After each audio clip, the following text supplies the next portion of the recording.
อีกหนึ่งสถานที่ท่องเที่ยวแห่งใหม่อยู่ในนครหลวงเวียงจันทน์ของพวกเราจะพาท่านผู้ชมไปเบิงคาเฟ่ยนต์แห่งทำอิฐในนครหลวงเวียงจันทน์ที่พวมได้รับความสนใจจากนักท่องเที่ยว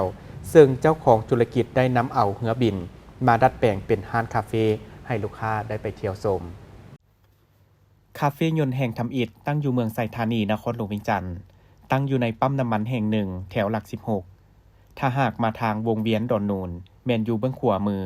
ก่อนจะฮอดสนามกีฬาหลัก16ซึ่งพวมได้รับความสนใจจากนักท่องเที่ยวพากันไปเที่ยวชมถ่ายรูปอย่างหลากหลายพาครอบครัวลูกหลานไปทดลองขับยนต์ในห้องนักบิน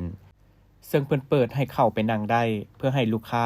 ได้สัมผัสกับความรู้สึกของการเป็นนักบินนอกนี้ยังมีเรือนไม้กาเฟที่หรูหราสวยงามเพื่อให้ทานได้ไปนั่งพักผ่อนสั่งอาหารเครื่องดื่มกาเฟเย็นๆและได้ชมเรือนทรงลาวที่เฮ็ดด้วยไม้ที่มีคุณค่าราคาแพงนำอีกถ้าทานใดได้ผ่านไปทางเมืองไซธานีก็อย่าลืมแวะชมคาเฟ่ยนต์แห่งนี้ซึ่งเป็นบ่อนทำอิฐในนครหลวงเวียงจันทน์